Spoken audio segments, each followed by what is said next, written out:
ఆత్మీయులైన ప్రేక్షకులకు నమస్కారం. నేను డాక్టర్ చిరుమామిళ్ళ మురళీ మనోహర్. ఈ కార్యక్రమంలో ఒక ముఖ్యమైన విషయాన్ని మనం తెలుసుకోబోతున్నాం. ఎంతోమందిని ఇబ్బందులకి గురి చేసే సమస్య ఇది. జుట్టు నుంచి ఆమోదయోగ్యం కాని వాసన వస్తూ ఉంటుంది. ఇలాంటి జుట్టు నుంచి వచ్చేటటువంటి, తల నుంచి వచ్చేటటువంటి దుర్వాసనను ఎలా తగ్గించుకోవాలి, దీనికి సంబంధించిన గృహ చికిత్సలు ఏమిటి, అలాగే నివారణ పద్ధతులు ఏమిటి, ఈ మొత్తం సమాచారం తెలుసుకుందాం. ఎందుకంటే జుట్టు నుంచి ఈ వాసన వస్తున్నప్పుడు బాధితులకి, చుట్టుపక్కల వాళ్ళకి కూడా చాలా అసౌకర్యంగా ఉంటూ ఉంటుంది. ఇలాంటి ఈ జుట్టు నుంచి వచ్చేటటువంటి దుర్వాసనకి అనేక రకాల కారణాలు కంట్రిబ్యూట్ చేస్తూ ఉంటాయి. ఎందుకంటే ఇది ఒక రకమైనటువంటి ఇబ్బందిని కలగజేస్తూ ఉంటుంది బాధితుల్ని, చుట్టుపక్కల వాళ్ళని కూడా. అయితే ఇలాగ ఒకవేళ మీకు జుట్టు నుంచి దుర్వాసన వస్తుంటే దాన్ని ఎలా తగ్గించుకోవాలి అంటే, ఈ స్మెల్లీ హెయిర్ సిండ్రోమ్ని దీని నుంచి ఎలా బయటపడాలి అంటే ముందు కారణాలు తెలుసుకోవాలి. ముందుగా చెప్పుకోవాల్సిన కారణం అపరిశుభ్రత, హైజీన్ లేకపోవటం. ఈ అపరిశుభ్రత వల్ల ఈ సూక్ష్మజీవులు పెరుగుతాయి కాబట్టి అక్కడి నుంచి ఈ దుర్వాసన అనేది స్టార్ట్ అవుతుంది. ఇదొక కారణం. అలాగే కొంతమందికి తల నుంచి జిడ్డు ఎక్కువ తయారవుతూ ఉంటుంది. ఇలాగా ఒకవేళ మీది కఫతత్వం అయితే అప్పుడు మీ తల నుంచి జిడ్డు ఎక్కువ తయారవుతూ ఉంటుంది కాబట్టి ఆ జిడ్డుని ఆహారం చేసుకొని సూక్ష్మజీవులు పెరుగుతాయి కాబట్టి అలాగా ఈ తల నుంచి చెడు వాసన వచ్చేటటువంటి అవకాశం ఉంటుంది.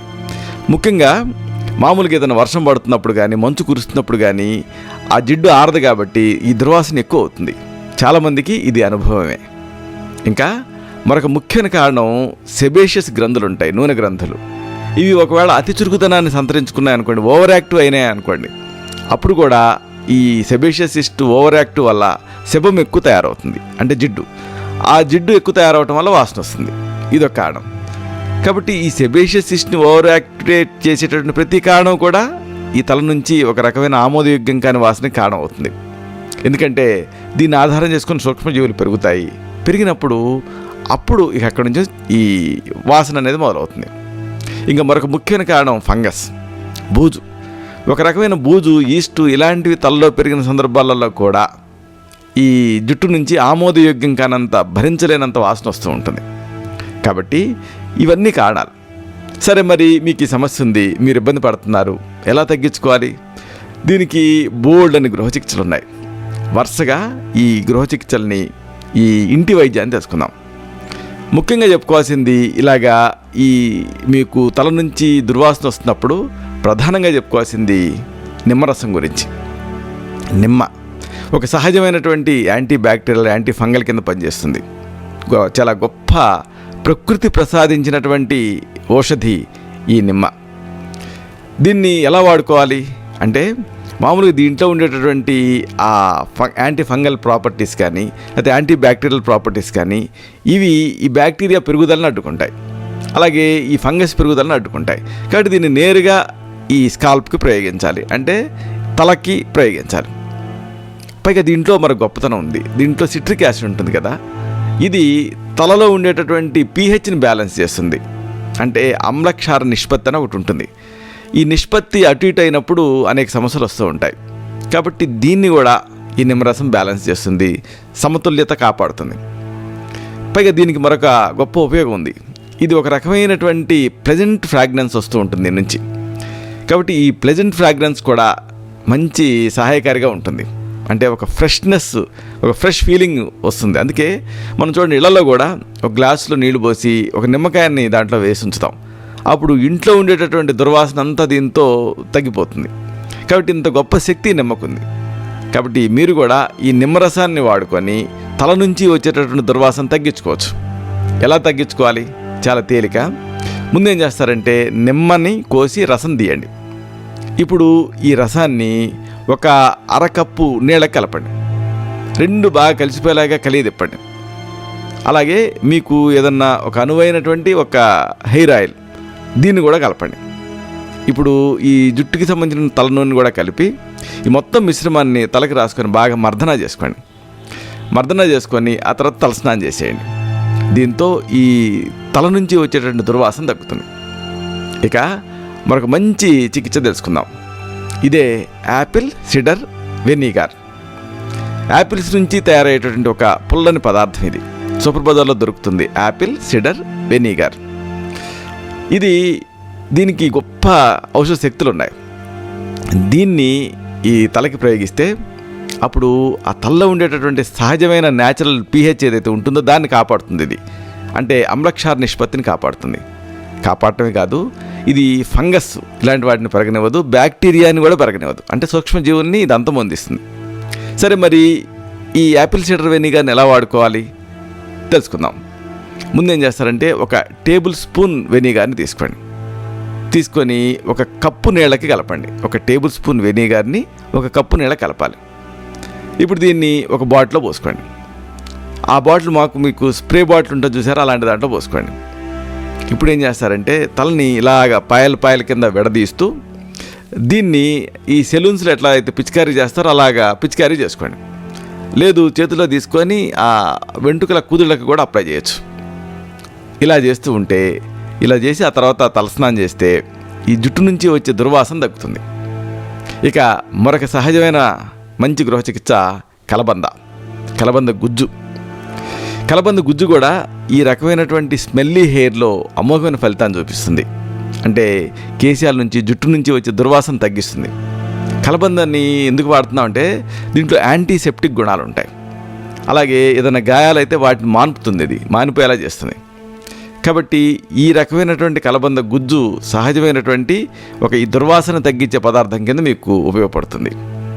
దీన్ని ఎలా వాడాలి అంటే గుజ్జును తీసుకొని నేరుగా తలకు అప్లై చేసి ఆ తర్వాత తలస్నానం చేసేయండి. ఇక ఈ తల నుంచి వచ్చేటటువంటి దుర్వాసన తగ్గించే మరొక చక్కని గృహ చికిత్స తేనె, అలాగే దాల్చిన చెక్కల మిశ్రమం. తేనె, దాల్చిన చెక్క ఇవి రెండు కూడా యాంటీ ఫంగల్ కింద పనిచేస్తాయి. అంటే ఫంగస్ని అంతమొందిస్తాయి. అలాగే యాంటీ బ్యాక్టీరియల్ కింద కూడా పనిచేస్తాయి. దీనికి ఈ కాంబినేషన్కి ఒక అద్భుత శక్తి ఉంది. ఇలాగా దీన్ని మీ జుట్టు నుంచి దుర్వాసన వస్తున్నప్పుడు ఔషధం కింద ఎలా వాడాలి తెలుసుకుందాం. ఒక టీ స్పూన్ తేనె తీసుకోండి. ఇప్పుడు దీనికి ఒక అరకప్పు దాల్చిన చెక్క టీకి కలపండి. అంటే దాల్చిన చెక్కని తీసుకొని నీళ్ళకు వేసి మరిగించి కషాయం తయారు చేయండి, టీ అవుతుంది. అలాగ తయారు చేసుకున్న దాల్చిన చెక్క టీ ఒక అరకప్పు తీసుకొని దీనికి తేనె కలపాలి. ఎంత కలుపుతారు అంటే ఒక టీ స్పూన్ తేనె కలుపుతారు. ఇప్పుడు మీకు ఒక మిశ్రమం సిద్ధమవుతుంది. దీన్ని తలకి రాసుకొని బాగా మర్దన చేసుకోండి. తేనె ప్రయోగించారు కదా, కొంతమందికి అనుమానం వస్తుంది తెల్ల జుట్టు వస్తుందేమోనని. తేనెకి తెల్ల జుట్టుకి సంబంధం లేదు. కాబట్టి ఇలాగ మీరు నిర్భయంగా అప్లై చేయొచ్చు. దీన్ని ఇలాగ అప్లై చేసిన తర్వాత కనీసం ఒక గంట వదిలేయండి. తర్వాత ఒక మైల్డ్ షాంపూతో తలస్నానం చేసేయండి. దీంతో జుట్టు నుంచి వచ్చే దుర్వాసన తగ్గుతుంది. ఇక మరొక అద్భుతమైన గృహ చికిత్స టమాటో ఒక మంచి హెయిర్ మాస్క్గా పనిచేస్తుంది, దుర్వాసన తగ్గిస్తుంది. టమాటోని నేరుగా మీరు తలకి అప్లై చేయొచ్చు. చేసి అంటే ఈ గుజ్జుని టమాటో మెత్తగా ఉండేటటువంటి మిగలబడిన టమాటా తీసుకుని గుజ్జుగా పిసికి పూరి అంటారు. ఈ పేస్ట్ని తలకి అప్లై చేయండి. చేసిన తర్వాత ఒక అరగంట తర్వాత తలస్నానం చేసేయండి షాంపూతో. ఎందుకంటే ఈ టమాటా కూడా తలలో ఉండేటటువంటి అమ్లక్షార నిష్పత్తిని మెయింటైన్ చేస్తుంది, pHని బ్యాలెన్స్ చేస్తుంది. దీంతో ఈ తల నుంచి చెడు వాసన రావడం అనేది తగ్గుతుంది. ఇక మరొక ఆసక్తికరమైన పదార్థం ఆనియన్ జ్యూస్. ఆనియన్ని జ్యూస్ ఎలా తయారు చేస్తారంటే చిన్న చిన్న ముక్కలుగా తరిగి గ్రైండర్లో వేయండి. అప్పుడు అది గుజ్జులాగా అవుతుంది, దాన్ని పిండితే రసం వస్తుంది. ఇలాగా ఈ ఉల్లి రసాన్ని సిద్ధం చేసుకోండి. దీన్ని తలకి రాసుకొని ఒక అరగంట పాటు వదిలేయండి. తర్వాత స్నానం చేసేయండి. దీంతో ఇది ఫంగస్ని తగ్గిస్తుంది కాబట్టి ఈ జుట్టు నుంచి వచ్చేటువంటి దుర్వాసన తగ్గుతుంది. పైగా ఇది జుట్టు అతుక్కోనివ్వకుండా కూడా చేస్తుంది. అంటే పాయల కింద విడగొట్టి ఇది ఏ వెంట్రుక బౌన్సింగ్ లాగా కనిపించేలా చేస్తుంది. ఎందుకంటే దీంట్లో యాంటీ ఫంగల్ తత్వాలు అనేక ఉన్నాయి కాబట్టి దీన్ని వాడుకొని ఈ జుట్టు నుంచి వచ్చే దుర్వాసన తగ్గించుకోవచ్చు. ఇక మరొక గృహ చికిత్స వంట సోడా, బేకింగ్ సోడా. ఈ బేకింగ్ సోడా అనేది దీని పనితీరు అంతా ఇంత కాదు, ముఖ్యంగా అనేక రకాల దుర్వాసనల్ని తగ్గిస్తుంది. అలాగే ఈ జిడ్డు ఒకవేళ ఎక్కువ పేరుకుంటే ఆ జిడ్డును కూడా తగ్గిస్తుంది ఇది. కాబట్టి దీన్ని మీరు ఒక మంచి రెమెడీ కింద ఈ జుట్టు నుంచి దుర్వాసన వస్తున్నప్పుడు వాడుకోవచ్చు. ఎలా వాడుకోవాలి తెలుసుకుందాం. బేకింగ్ సోడా తీసుకోండి. దీన్ని నీళ్ళకి కలపండి. 3:1 రేషియోలో కలపాలి. అంటే బేకింగ్ సోడా 3 భాగాలు అయితే 1 భాగం నీళ్ళు. అప్పుడు మీకు ఏమవుతుంది, ఒక చిక్కటి పేస్ట్ లాగా అవుతుంది. ఇప్పుడు దీన్ని తడిపిన వెంట్రుకల మీద పాయలకి ప్రయోగించండి. ఒక 5 నుంచి 10 నిమిషాలు వదిలేయండి. తర్వాత గోరువెచ్చని నీళ్ళతో స్నానం చేసేయండి. దీన్ని వారానికి ఒకసారి చొప్పున చేస్తూ ఉంటే 4వ వారం తిరిగేటప్పటికి మీ జుట్టు నుంచి దుర్వాసన రావడం అనేది ఆగిపోతుంది. చాలా హెల్దీగా కనిపిస్తుంది జుట్టు. ఇక మరొక పదార్థం కోడిగుడ్డు, ముఖ్యంగా కోడిగుడ్డు తెల్లసొన. అదేమిటి కోడిగుడ్డు తెల్లసొన, ఒక నీచు వాసన వస్తుంది కదా అనుకుంటారేమో. ఇది ప్రోటీన్స్ని అందిస్తుంది. కాబట్టి ఈ కోడిగుడ్డు తెల్లసొనను ఉపయోగించి ఆ ఇన్ఫెక్షన్స్ని కూడా తగ్గించవచ్చు. ఎలా? ఎందుకంటే దీన్ని వేరే వాటితో కంబైన్ చేయాలి. మంచి పెరుగు తీసుకోండి. పెరుగు తీసుకొని ఇప్పుడు ఈ కోడిగుడ్డు తాలూకు తెల్లసొన్న కలపండి. రెండింటిని బాగా కలిగి తిప్పండి. పేస్ట్ లాగా అవుతుంది. దీన్ని తలకి రాసుకొని ఆ తర్వాత ఒక అరగంట తర్వాత చక్కగా స్నానం చేసేయండి, పూర్తిగా వాసన వదిలేటట్టుగా. దీంతో ఇక తర్వాత కాలంలో ఈ కేశాల నుంచి ఈ ఆమోదయోగ్యం కానీ ఈ ఘాటు వాసన రాకుండా ఉంటుంది, దుర్వాసన రాకుండా ఉంటుంది. ఇక మరొక మంచి గృహ చికిత్స ఆరెంజ్ జ్యూస్, కమలాఫలం తాలూకు రసం. ఆరెంజ్ జ్యూసు నిమ్మరసంలాగా గొప్ప శక్తి సంపద కలిగి ఉంటుంది. దీంట్లో ఉండేటువంటి అనేక రకాల ఎసెన్షియల్ ఆయిల్స్, మినరల్ ఆయిల్స్ ఇవన్నీ కూడా మంచి సహాయకారిగా ఉంటాయి. ఆరెంజ్ జ్యూసే కాదు, ఆ మాటకు వస్తే కమలాఫలం తాలూకు తోలు, ఆరెంజ్ పీల్ అంటారు, ఇది కూడా ఈ తల నుంచి వచ్చే దుర్వాసన తగ్గిస్తుంది. దీన్ని ఎలా వాడుకోవాలి అంటే నేరుగా ఈ కమలాపళ్ళ రసాన్ని తలకి ప్రయోగించడం ఒక పద్ధతి. లేకపోతే మరొక పద్ధతి ఏంటంటే ఆరెంజ్ పీల్ని తీసుకొని, అంటే కమలాఫలం పైన ఉండేటువంటి తోలుని తీసుకొని నీళ్ళకి వేసి మరిగించండి. మరిగిస్తే మీకు ఒక కషాయంలాగా అవుతుంది.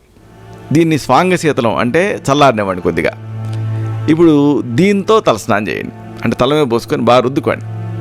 ఒక 10 నిమిషాలు అలాగే వదిలేసేసి ఆ తర్వాత చన్నీళ్ళతో రుద్దుకుంటే, చన్నీళ్ళతో తలస్నానం చేస్తే ఈ జుట్టు నుంచి వచ్చే దుర్వాసన తగ్గుతుంది. ఇలాగా కమలా పండు తాలూకు తోలు తాలూకు ఆ పీల్తోటి చేసుకున్న కషాయానైనా వాడుకోవచ్చు, లేదా నేరుగా కమలా పండు తాలూకు రసాన్నైనా వాడుకోవచ్చు. ఏదేమైనా ఇది రాసుకున్న తర్వాత ప్రయోగించిన తర్వాత ఒక 5 నిమిషాలు ఆగి కడిగేసుకోవాలి. ఇక మరొక మంచి గృహ చికిత్స వెల్లుల్లి నూనె, గార్లిక్ ఆయిల్. గార్లిక్ ఆయిల్కి అంటే వెల్లుల్లి నూనెకి ఫంగస్ని తగ్గించే యాంటీ ఫంగల్ తత్వాలు ఉంటాయి. పైగా దీంట్లో ఒక సల్ఫర్ కాంపౌండ్ ఉంటుంది. ఇది ఈ దుర్వాసనకి కారణమైనటువంటి బ్యాక్టీరియాని అంతమొందిస్తుంది. చాలా గొప్ప సహజ ఔషధి ఇది.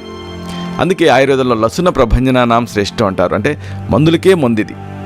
ఇలాంటి గొప్ప ఔషధిని మనం వాడుకోవాలి. ఇది మామూలుగా గార్లిక్ ఆయిల్ అనేది మీకు డ్రగ్ స్టోర్స్లో దొరుకుతుంది. ఒకవేళ దొరకకపోతే దీని ఇంట్లోనే తయారు చేసుకోవచ్చు. ఎలా చేసుకోవాలి తెలుసుకుందాం. కొన్ని వెల్లుల్లి గర్భాలు తీసుకొని కొబ్బరి నూనెకి కలపండి. కలిపేసేసి పరోక్షంగా వేడి నీళ్ళ మీద పెట్టి వేడి చేయండి. అప్పుడు మీకు ఈ గార్లిక్ ఆయిల్ సిద్ధం అవుతుంది. దీన్ని వాడుకోవచ్చు. ఇక ఈ జుట్టు నుంచి వచ్చే దుర్వాసన తగ్గించే మరొక గొప్ప గృహ చికిత్స నీమ్ ఆయిల్, వేప నూనె. వేప నూనె మీకు అన్ని ఆయుర్వేద షాపులో దొరుకుతుంది. దీన్ని తెచ్చుకొని, చాలా ఘాటుగా ఉంటుంది, భరించలేరు. ఈ తల నుంచి వచ్చే వాసన దేవుడికి కానీ అసలు దీన్ని భరించలేకపోతున్నాం అనిపిస్తుంది మొదట్లో. కానీ ఇది రాయటం వల్ల ఫంగస్ చచ్చిపోతుంది, బ్యాక్టీరియా చచ్చిపోతుంది. ఫైనల్గా మీకు ఈ కేశాల నుంచి తల నుంచి దుర్వాసన రావడం అనేది ఆగిపోతుంది. కాబట్టి దీన్ని, ఈ వేప నూనెని మీరు తలకి రాసుకోవాలి. రాసుకుంటే ఏకకాలంలో బ్యాక్టీరియా ఫంగస్ రెండు కూడా అంతం అందుతాయి. అలాగే వైరస్ కూడా చచ్చిపోతుంది. దీన్ని కొద్దిగా తీసుకొని తలకి రాసుకొని కొద్దిగా మసాజ్ చేసుకోవాలి. తర్వాత రాత్రంతా అలా వదిలేయాలి. మర్నాడు ఉదయం బాగా షాంపూతో తలస్నానం చేసేయాలి. దీంతో ఈ జుట్టు నుంచి దుర్వాసన రావడం అనేది ఆగిపోతుంది. చూసారా, ఇంత తేలిగ్గా ఈ వీటిలో మీకు అనువైన ఒక గృహ చికిత్సను తయారు చేసుకొని వాడుకోండి. ఈ తల నుంచి వచ్చే దుర్వాసన తగ్గించుకోండి.